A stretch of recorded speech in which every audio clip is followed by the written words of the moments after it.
जो भी है ये वक्त भाई और लड़की हालात औरत और आदमी का भेदभाव आपको शोभा देता है ना आपके परिवार जो आपको सोचने पर मजबूर है। नमस्कार, अनसेंसर्ड न्यूज़ विद प्रिया में आपका बहुत स्वागत है। ये शो थोड़ा खास है। ये शो उन मुद्दों के बारे में है जो मुद्दे कोई डिस्कस नहीं करता। ये शो उन सवालों के बारे में है जो सवाल कोई नहीं पूछता। और सबसे ज़्यादा ज़रूरी, ये शो उन पैगामों के बारे में है जो पैगाम भेजना बहुत ही ज़रूरी है। तो आइए शुरू करते हैं। आज कुछ कहने का दिन नहीं है, बस सोचने का है कि क्या तूफानों से लड़कर इस देश को यहाँ तक लाने वालों की तौहीन राष्ट्रवाद का नया फलसफा हो गया है। वोट और बदले की भूख में आतंकवाद फैलाने की आरोपी वहां तक चली गई है जिसे सुनकर किसी भी भारतीय का सिर शर्मा जाए और अफसोस से झुक जाए। लेकिन बीजेपी ने उन्हें मुकुट की तरह सजाकर रखा हुआ है। भोपाल से बीजेपी की उम्मीदवार साध्वी प्रज्ञा सिंह ने कहा कि 26/11 मुंबई हमलों में शहीद हुए हेमंत करकरे को दरअसल उनका श्राप लगा। बाद में जब हर तरफ उनकी आलोचना होने लगी तो उन्होंने कहा कि अगर उनकी बात से विरोधी पार्टियों को मुद्दा मिलता है तो वो अपना बयान वापस लेती हैं। आज जनता के लिए मेरा पैगाम है जिसमें कुछ सवाल हैं। ये सोचकर भी दिल घबराता है कि पाकिस्तानी आतंकवादियों से लड़ते वक्त देश की संप्रभुता को भारी गई गोलियों को अपनी छातियों पर रोक लेने वाला बहादुर बीजेपी की उम्मीदवार की नजरों में अपराधी था। उसने ईश्वर से उसकी मृत्यु की कामना की थी और ईश्वर ने उसकी प्रार्थना के बदले में ही उस बहादुर अधिकारी को शहादत का दंड दिया था। दिल रोता है इस अल्फाज को सुनकर, थरथराती है जुबान और रोती है निगाहें कि क्या यही दिन देखने के लिए लड़ी थी हमारे पुरखों ने आज़ादी की लड़ाई कि वोट के बाजार में नीलाम कर दी जाएं शहादतें और आतंकवाद के आरोपों में खेलने वाले बदनाम चेहरे कर दें मुल्क के नाम पर मर मिटने की जाबाजी वाले लकीरें। ये नहीं होना था देश, कतई नहीं होना था। मदर इंडिया का मुस्तकबिल लिखने वाले माजियों बचा लो, हम आग में उसकी लपटों में पिघल जाएं। तुम्हारी रहनुमाइयों के भरोसे की मोमबत्तियां हम शर्मिंदा है शहीद करकरे। हम शर्मिंदा है कि 26 नवंबर 2008 को मुंबई पर जब आतंकवादियों ने हमला किया तो आपने भागते हुए किया था उनका पीछा। हम शर्मिंदा है कि भारत माता के बहादुर बेटे कि जिस देश के गलीचे पर आपने अपनी आखिरी सांस को आज़ादी की किरणों के वास्ते सजा दिया था, उस देश ने आपकी उखड़ती हुई सांसों, आपकी निकलती हुई आंखों, आपकी चट्टानी छातियां और आपके रक्त, आपके पसीने, आपकी हिम्मत को अपनी खुदगर्जी में नीलाम कर दिया है। आप फेंक दीजिए अपना अशोक चक्र, मदर इंडिया के बेटे आप जहां हैं वहीं से, कि इस देश को आपकी बहादुरी पर शक है। लानतें भेजी अपनी बहादुरी की शान में लिखी गई कहानियां और किस्सों पर कि इस देश पर राज करने की भूख ने उसे बौना बना दिया है। आग लगा दो उन प्रशस्ति और पुरस्कारों में जो आपकी शहादत के बाद आपकी बहादुरी की मुनादियां पीटती फिरती हैं। आओ शहीद हेमंत करकरे, आइए मशान की अग्नि में खाक हो चुकी अपनी देह को फिर से धारण कर लीजिए और देखिए कि जो भारत छोड़ गए हैं आप अपनी नसों से निकली रक्त की नहरों के किनारे, उसे हमने कितना छोटा, कितना छिछला, कितना ओछा बना दिया है। यह देश रो रहा है हेमंत जी। उन्होंने पहले गांधी को मारा, उन्हें देशद्रोही कहा, धर्म विरोधी कहा, उनकी शहादत पर कह कहे लगाए। अब यही लोग आपकी शहादत पर कह कहे लगा रहे हैं, मजाक उड़ा रहे हैं स्वतंत्रता और लोकतंत्र का। और हम सब खामोशी से देख रहे हैं कि आतंकवादी के आरोपी नए राष्ट्रवाद का पाखंड रच रहे हैं और आतंकवाद से लड़ने वाले शहीद सवालों के सलीबों पर टांगे जा रहे हैं। ये चुनाव तो गुजर ही जाएगा मेरे देश, लेकिन मेरा डर बस इतना है कि चुनाव के बाद कहीं हम सब अपनी नज़रों में गिर तो नहीं जाएंगे। नजरें मिलाते हुए डर तो नहीं लगेगा देश की मिट्टी से। डर लगता है कि शहादतों के मसीहाई सिलसिले के दम पर चमकते हुए तिरंगे तक गंदी नजर वाले गंदे हाथ से तो नहीं छू देंगे। लौट आइए शहीद हेमंत करकरे, लौट आइए। इस दफा मुल्क को आपकी ज़्यादा ज़रूरत है। हम भी मिलकर लड़ेंगे इस बार आपके साथ, मिलकर लड़ेंगे देश को अपनी सनक का कारखाना समझने वाली इन बेहया निगाहों से। तो लौट आइए हेमंत करकरे, बस एक बार और, बस एक बार और इस मुद्दे पर बात करने के लिए हमारे साथ जुड़ रहे हैं कुछ खास मेहमान। बीजेपी से Gopal Krishna Agrawal, retired IPS SS Sharma और तहसीन पूनावाला। पहला सवाल बीजेपी के गोपाल कृष्ण अग्रवाल से।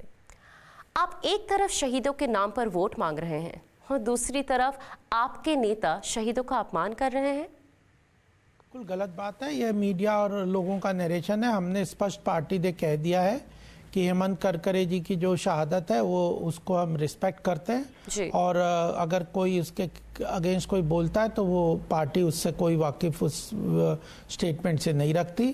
वो ऑन ड्यूटी उनका शहादत हुई थी और उसके शहीद शहादत को हम पूरी तरह से रिस्पेक्ट करते हैं। मैं आपके पास आ रही हूँ सीपी सिंह जी। हेमंत करकरे का बलिदान न सिर्फ भुलाया जाएगा बल्कि उनके बारे में ऐसे बयान दिए जाएंगे, आपने कभी सोचा भी था कि ऐसा होगा? देखिए, जहाँ तक हेमंत करकरे जिसके नाम के एक शहीद है जिसने अपनी छाती पे गोली खाकर पाकिस्तानी टेररिस्ट की गोली खाकर शहीद हुआ, उस शहीद को आप इस तरह से बदनाम करने की कोशिश कर रहे हैं, इससे ज़्यादा निंदा की बात कोई हो नहीं सकती। बिल्कुल। आप एक जब चाहे शहीद को चाहे बदनाम कर दे और अगर वोट मांगना है तो शहीद का नाम ले लें, ये बात ठीक नहीं है। मैं आपको समझता हूँ। सबसे पहली बात है कि जो ये शहीद है, इस शहीद को जब इसके ऊपर एलिगेशन लगाई जा रही हैं उस वक़्त वे जॉइंट कमिश्नर के रैंक के थे। मैं बहुत ज़्यादा टेररिस्ट का झूंझा हूँ पंजाब में गिल साहब के साथ। इस लेवल पे अगर कोई ज्यादती हुई भी है प्रज्ञा के साथ, साध्वी के साथ, उसमें हेमंत कभी हो ही नहीं सकता।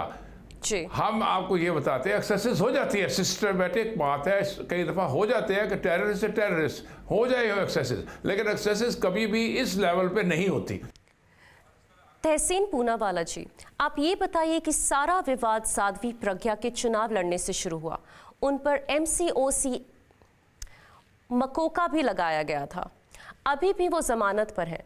इस पूरे मामले के कानूनी पहलू को आप कैसे देखते हैं, बताइए हमें।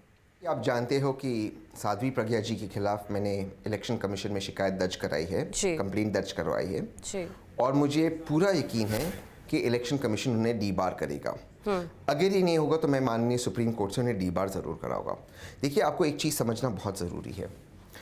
उन्हें ये कहा जाता है कि अब मकोका के चार्जेस नहीं है कि, लेकिन माननीय कोर्ट ने ये माना है ऑब्जर्वेशंस में कि उन पर टेरर चार्जेस है और अब टेरर चार्जेस उन पर फ्रेम हो चुके हैं, यानी कि उन पर सीरियस आरोप लगे हुए और उन्होंने बेल इस बात पे ली है कि उनकी तबीयत ठीक नहीं है, उन्हें ब्रेस्ट कैंसर है और वो बैठ नहीं सकती। तो अगर वह बैठ नहीं सकती, उन्हें ब्रेस्ट कैंसर है, तो फिर वो चुनाव कैसे लड़ेगी? और जैसे ही वो बाहर आई, उन्होंने दो विवादित बयान किया, एक ये धर्मयुद्ध है और दूसरा एक शहीद हेमंत करकरे के खिलाफ। ये MCC का वायलेशन है और उन्हें डीबार करना चाहिए। जी, हमसे बातचीत करने के लिए आप सबका बहुत बहुत शुक्रिया। दर्शकों, अब आज की दूसरी खबर। प्रियंका चतुर्वेदी जी आज कांग्रेस को छोड़कर शिवसेना में चली गई हैं। मूल रूप से यूपी की रहने वाली प्रियंका की पढ़ाई लिखाई मुंबई में हुई है। 2010 में वो कांग्रेस में शामिल हुई थी। कई साल से वो कांग्रेस की प्रखर प्रवक्ता का काम देख रही थी। उनका कहना है कि मथुरा में कांग्रेस के कुछ कार्यकर्ताओं ने कथित तौर पर उनके साथ अमर्यादित व्यवहार किया, लेकिन उनके इल्जाम को अनदेखा करके पार्टी ने उन कार्यकर्ताओं को हल्के में छोड़ दिया। मेरा ये पैगाम प्रियंका चतुर्वेदी जी के लिए है, जिसमें कुछ सवाल भी हैं। प्रियंका चतुर्वेदी जी, वक्त वक्त की बात है, किस दिन अचानक हमारी कौन सी याददाश्त जाग जाए, वक्त वक्त की बात है। किसी दिन मथुरा तो आपको याद रहे, कांग्रेसियों की बदजुबान तो याद रहे, लेकिन अपने ही घर की बेटी को मिली बलात्कार की धमकी को आप भुला दें। ये भी कि आप भूल जाएं कि आपने ही कहा था किसी की ट्रोल आर्मी में आपको धमकाया था, लेकिन ये उन्हीं लोगों का मंच है जहां आज त्रिशूल के साथ दिखाई दे रही हैं। राजनीति में ये वक्त वक्त की बात है। आपकी तरह मायावती भी 25 साल पहले के गेस्ट हाउस कांड को भूलकर आज ही वहां की दीवारों को फांदकर मुलायम जी के लिए वोट मांग रही थी, जय भीम के साथ जय लोहिया कह रही थी, लेकिन वो सियासत की आंच से निकले लोहे से बनी है। प्रियंका जी, उन्होंने खुलेआम कहा, मैंने आपको नेता मान लिया, ये मेरा कठिन समय में लिया फैसला था। आपको भी कहना चाहिए था कम से कम इतना कि मैं एक बुरे समय में और भी बुरा फैसला ले रही हूं। लेकिन आप चतुर सुजान नहीं, वक्त की भट्टी से अभी आपको निकलना है। ये हो सकता है, मैं नहीं कह सकती, लेकिन मुमकिन तो है ना। आप कहती हैं कि मुझे सुरजेवाला ने टिकट नहीं दिया, मुझे राहुल गांधी ने नेता नहीं माना, ना मथुरा का टिकट दिया जहां आप चुनाव लड़ना चाहती थी, जहां महेश जी को कांग्रेस ने मैदान में उतार दिया, उस मुंबई में भी ने भी आपको दगा दिया, जहां प्रिया, उर्मिला आदि आदि को टिकट दे दिया गया, आपके लिए कोई जगह नहीं बनाई। हाँ, मैं ये कह सकती हूँ कि अब आप स्वतंत्र हैं। अब आप बार बार संविधान की याद नहीं दिलाएंगी, बार बार आप नहीं कहेंगी हम एक धर्मनिरपेक्ष राष्ट्र के नागरिक हैं, क्योंकि जहां आप जा रही हैं उनको तो धर्म सापेक्ष मुल्क चाहिए। इसी शिवसेना और उनके जोड़ीदारों को, जिनकी नेता स्मृति ईरानी की हाल में ही आपने नई पैरोडी बनाकर नई धुन गुनगुनाई थी, नया फसाना सुनाया था, याद है ना आपको। अब आपको मरीन ड्राइव पर जाकर ट्रोल आर्मी की संस्कारी गुंडागर्दी, मॉरल पुलिसिंग के खिलाफ किस ऑफ लव कार्यक्रम नहीं करने पड़ेंगे। अब आप बिना पुलिस की इजाज़त के उपद्रव मचाने भी जा सकती हैं। अब आप खुलेआम रामलला के दर्शन करने जा सकती हैं। अयोध्या में शिवसेना के हिंदू जलसे में शामिल हो सकती हैं। अब आपसे अयोध्या के मुसलमान खौफ खा सकते हैं। कोई इकबाल अंसारी, हाजी महबूब और मोहम्मद उमर आपको देखते ही कहें, उन्हें अब और बड़ा सुरक्षा कवच चाहिए। अब आप शिव सैनिक बनकर वीएचपी के साथ मिलकर अयोध्या को और बड़ी आवाज लगा सकती हैं। हमको अयोध्या मुस्लिम मुक्त करना है। अब आप भी वहां के गुंबद पर हथौड़े लेकर जाने के लिए आजाद हैं। वैसे असल बात यह है डियर प्रियंका जी, मेरे कुछ सवाल हैं कि क्या आप वाकई में मुंबई लौटना चाहती थी? जैसा आपने कहा, आप यह भी कह सकती थी कि उस समय आप कुछ और युवा थी और आपको टीवी के पर्दे पर चल रही 93 के जनवरी की वो थ्रिल और लाइव फिल्म पसंद थी, जो आपके ही मुंबई में बनी थी, और तभी आप भी गवाह थी। आप जब खुद भी ये फिल्म चला सकती थी, इसे बिना सख्ती है इसे बना सकती हैं। 2 घंटे 10 मिनट में आप खुद दहला सकती हैं। पूरे मुंबई में 2500 जानों की कब्र खोद सकती हैं। वो मंजर जो तबाही का था, तो क्या हुआ? शांताराम के प्लाजा सिनेमा से लेकर सी रॉक होटल तक जब सब कुछ ढह रहा था, कम से कम एक लाइव थ्रिल तो था। लेकिन आप ये याद रखना कि जिस मातोश्री में आप अब माथा टेकने जाने लगी हैं, उस शिवसेना का दफ्तर भी निशाने पर था। और मुंबई के लोगों से कहना था ये जनवरी में बहे खून या उसके 1 साल पहले ही 92 में बाबरी विध्वंस का विरोध नहीं था। लेकिन गनीमत कि वो घड़ी आपने कम देखी होगी जैसी मुंबई में ने देखी, और वो इसलिए जल्द खामोश हो गया कि यहाँ बिना मुस्लिम सप्लायरों और मजदूरों के हिंदू व्यापारियों का कामकाज नहीं चल सकता था। बिना बॉम्बे स्टॉक के जिंदा रहे देश जिंदा नहीं रह सकता था। अपराध और गैंग वॉर और चरमपंथी और मुंबई की स्पिरिट जैसे आपके ही शब्द आपके ना तो ट्विटर पे दिखेंगे, ना अब आपके भाषण में नत्थी होंगे। अब आप साध्वी भगवती का चोला पहनेंगी, अपना राम नाम जपेंगी, त्रिशूल और धनुष बाण लहराएंगी, सारे दलित हनुमान आपके साथ साथ दौड़ेंगे। अब आपकी बेटी को गाली देने की कोई हिम्मत नहीं करेगा। अब आप घर के अंदर ही अपनों के साथ ही छोटा भाई बड़ा भाई के साथ छुपम छुपाई खेलेंगी।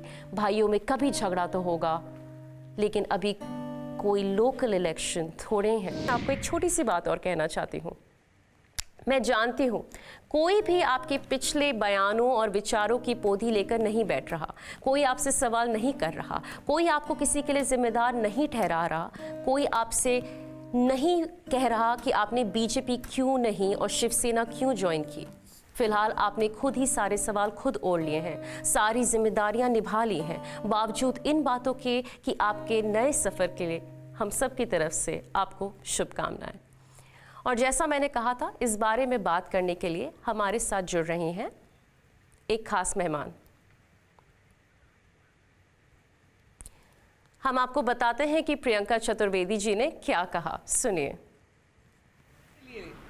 और मुंबई की जनता के लिए जो मुंबई की दिक्कतें हैं, जो मुंबई की तकलीफ़ें हैं महिलाओं को लेकर, मैंने बहुत पुनर्विचार किया। मैंने सोचा इसके बारे में कि मैं वापस अपने रूट से जुड़ना चाहती हूँ और जिसकी मैंने शुरुआत की थी, जिस मंशा से शुरुआत की थी, वहीं कहीं मैं अपने आप को भूल गई हूँ।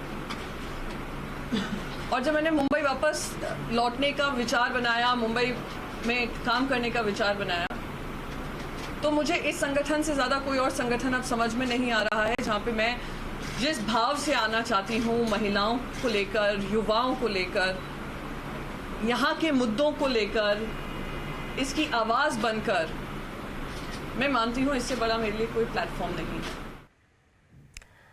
और अब एक और खबर जो हमें सोचने पर मजबूर कर देती है कि समाज में किस कदर हैवानियत बढ़ रही है। बांग्लादेश में एक लड़की ने अपने प्रिंसिपल के खिलाफ पुलिस में शिकायत की। लड़की का कहना था कि प्रिंसिपल उसका सेक्सुअल हरासमेंट करते थे। पुलिस ने अव्वल तो उस लड़की को जमकर परेशान किया, बाद में प्रिंसिपल गिरफ्तार तो किया, लेकिन उसके समर्थकों ने उस मासूम लड़की को जला डाला। उसकी मौत हो गई। और मेरा ये संदेश उस भीड़ के लिए है जिसने उस प्यारी सी बच्ची नुसरत को आग के हवाले कर दिया। आपकी दुनिया से जल गई है नुसरत। धू धू कर जलती हुई वह गुजरी थी सबकी आंखों के सामने। सबने मिलकर जला दिया उसे। सेक्सुअल हरासमेंट की शिकायत उसकी जिंदगी पर पड़ गई भारी। हत्यारे एक हो गए, ले ली उसकी जान। किसी को जरूरत नहीं थी नुसरत की, वह एक आवाज थी अन्याय के खिलाफ। वह चुप नहीं रह सकी, उसने उठाई आवाज। सब जानते हैं, मानते हैं कि एजुकेशन सेंटर होते हैं सुरक्षित, सबके लिए प्रिंसिपल होते हैं माता पिता की तरह, छात्रों को समझते हैं अपने बच्चों की तरह। नुसरत भी एक बच्ची थी। अभी उसने जवानी के दहलीज पर कदम भी नहीं रखा था। वो सपनों से भरी हुई एक लड़की थी जो मदरसे में पढ़ाई कर रही थी। उसने बहुत पढ़ना था, बहुत आगे जाना था, बहुत से सपने बाकी थे। उसे बार बार बुलाया गया, उसके आत्मसम्मान पर चोट की गई। वह रोती रही, वह शिकायत करती रही, अपना चेहरा छुपाती रही। उसे पता था कि ये दुनिया चेहरे पर ही बात करती है, चेहरे से ही पहचानती है, चेहरे पर ही लानत मलामत करती है। वह मासूम लड़की अपना चेहरा छुपाती रही। वह अंजाम जानती थी, मगर इतना नहीं पता था कि चेहरा देखते ही उसे कर दिया जाएगा आग के हवाले। वह सरेआम फूंक दी जाएगी। उसका अपराधी इतना ताकतवर है कि जुटा लेगा अपने पक्ष में समूची जमात। सारे दुष्ट मिलकर ही हो जाएंगे एक। पुलिस भी कुछ ना कर पाई। नुसरत जल गई, नुसरत मर गई। किस हिम्मत से जाएंगी अब लड़कियां अपनी शिकायत लेकर पुलिस के पास? कौन सुनेगा उनकी फरियाद? क्योंकि पुलिस के भरोसे का क्या हुआ अंजाम? पुलिस कुछ क्यों नहीं करती? ताकतवर के पास होती है और ताकत। पूरा समाज ताकतवर जुटा लेता है अपने समर्थन में भीड़ और हथियारे जो किसी भी निर्दोष को फूंक डालते हैं। अब जब नुसरत ही नहीं रही, क्या करेंगे कैंडल जलाकर? क्या करेंगे जुलूस निकालकर? न्याय उसे जीते जी ना मिल सका जब वह तड़प तड़प कर बयान कर रही थी अपना दर्द। कौन सुनता उसकी फरियाद? किसने किया उस पर विश्वास? वह अकेली लड़की जूझती रही अपने यौन अपराधी से, जो उसके शरीर को समझकर सामान जहां तहां छूता रहता था, उसके मना करने के बावजूद उसे छेड़ता रहता था, उसे देता था मानसिक और शारीरिक यातनाएं। वह घुट कर जीना नहीं चाहती थी और इसलिए उठाई थी उसने आवाज़, लेकिन आवाज़ उसकी दबा दी गई, आवाज़ उसकी जला दी गई। हत्यारे नहीं जानते कि आवाज़ें कभी नहीं मरती, आवाज़ें कभी दफन नहीं होती। जब होगा किसी नुसरत की इज्जत पर हमला, उठेंगी सैकड़ों लड़कियों की आवाज। नुसरत की कुर्बानी बेकार नहीं जाएगी। वह हर लड़की की आवाज में बोलेगी, उठाएगी आवाज अपने खिलाफ होने वाले हर हमले पर। वह चुप नहीं रहेगी, यह जानते हुए कि बोलने का क्या होता है अंजाम। मरते मरते उसने बता दिया, दुनिया को समझा दिया, अन्याय सहना नहीं है गवारा, किसी हाल में नहीं, किसी सूरत में नहीं। RIP नुसरत। और इस बारे में बात करने के लिए हमारे साथ जुड़ रही हैं वकील और सामाजिक कार्यकर्ता आभा सिंह जी। आभा जी, एक लड़की जिसके साथ उसके प्रिंसिपल सेक्सुअल हरासमेंट कर रहे थे, उसकी पुलिस की शिकायत के बदले उसे जला दिया जाता है, उसकी मौत हो जाती है। कितना घिनौना अपराध है ये। सीरियस घटना है और ये साफ दिखाता है कि महिलाओं की पोजीशन बांग्लादेश में कहीं अच्छी नहीं है और जो है इसमें जब तक कानून कड़क नहीं होगा तब तक बच्चियों को न्याय नहीं मिलेगा। अगर आप देखें तो हिंदुस्तान में भी वही हाल है। अभी झारखंड में मई के महीने में एक 16 साल की बच्ची जिसने कंप्लेन किया था रेप का, उसको उसी के गांव के लोगों ने जला दिया। और ये अक्सर होता है कि जो कंप्लेनेंट होता है, जो विक्टिम होता है, उसको लोग धमकाते हैं कि केस वापस लो और जान से मारने की धमकी देते हैं और इस केस में तो वो बच्ची मर गई। मैं चाहूंगी कि जितने देश जहां पे महिलाओं के प्रति ऐसे क्राइम हो रहा है उसमें कड़क कार्रवाई की जाए। आभा जी, हमसे बातचीत करने के लिए बहुत बहुत शुक्रिया। और दर्शकों, आज के एपिसोड का अंत यहीं होता है। हमसे जुड़ने के लिए आपका बहुत बहुत शुक्रिया। जो कहते हैं ये अब अपना दायित्व और लड़की हालात जाना चाहता औरत और आदमी का भेदभाव जो आपको शोभा देता है, ना आपके परिवार की सोचने पर मजबूर है।